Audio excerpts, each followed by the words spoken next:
തയ്യാറാക്കാൻ പോകുന്നത് ബീൻസ് തോരനാണ്. ഇതിലേക്ക് വേണ്ടുന്ന ചേരുവകൾ എന്തൊക്കെയാണെന്ന് നോക്കാം. ഇവിടെ 200 ഗ്രാം ബീൻസ് ചെറുതായി അരിഞ്ഞെടുത്തിട്ടുണ്ട്. ഇനി ഇതിലേക്ക് 8 ചെറിയ ഉള്ളി ഇങ്ങനെ ചെറുതായി അരിഞ്ഞെടുത്തിട്ടുണ്ട്.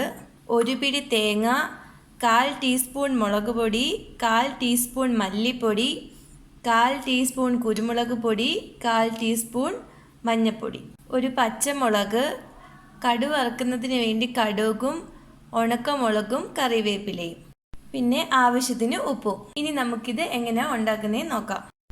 ഇനി നമുക്ക് ഈ തേങ്ങ ഒന്ന് ചതച്ചെടുക്കാം. അതിന് ഈ ജാറിലേക്ക് നമുക്ക് തേങ്ങ ഇട്ട് കൊടുക്കാം. ഇനി ഇതിലേക്ക് 2 ചെറിയ ഉള്ളിയും ആ പച്ചമുളകും നമ്മൾ എടുത്തു വെച്ചേക്കുന്ന മുളക് പൊടിയും മല്ലിപ്പൊടിയും ഇട്ട് കൊടുക്കാം.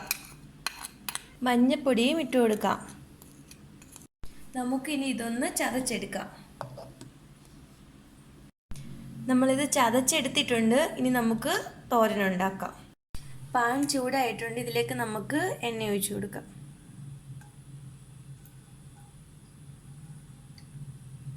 ഇനി ഇതിലേക്ക് നമുക്ക് കടുക് ഇട്ട് കൊടുക്കാം. ഇനി ഇതിലേക്ക് ഉണക്കമുളക് ഇട്ട് കൊടുക്കാം. കറിവേപ്പിലയും കൂടി ഇട്ട് കൊടുക്കാം.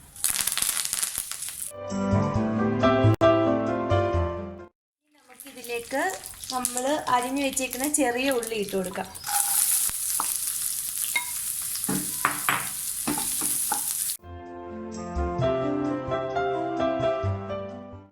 ഉള്ളി ഒന്ന് വാടി വരുന്നവരെ നമുക്കിതൊന്ന് ഇളക്കണം. ഇതിലേക്ക് നമുക്ക് ഉപ്പിട്ട് കൊടുക്കാം.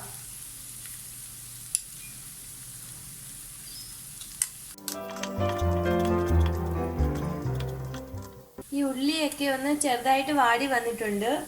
നമുക്ക് ഇനി ചതച്ച് വെച്ച തേങ്ങ ഇട്ട് കൊടുക്കാം.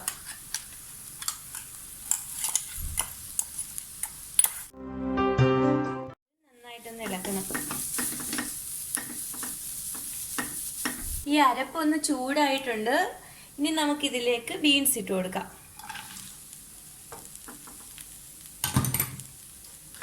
ഇത് നന്നായിട്ടങ്ങ് ഇളക്കണം.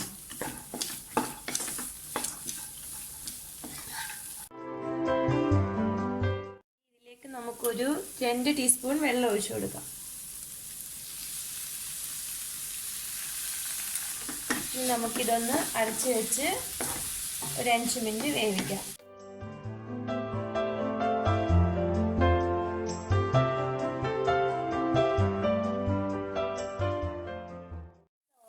വെന്തിട്ടുണ്ട്. ഞാനിത് ഇടയ്ക്കിടയ്ക്കൊന്ന് അടപ്പ് പൊക്കി ഒന്ന് ഇളക്കി കൊടുത്തായിരുന്നു. ഇനി നമുക്കിതിലേക്ക് ഒരു 1/4 ടീസ്പൂൺ കുരുമുളക് പൊടിയും കൂടി ഇട്ട് കൊടുക്കാം.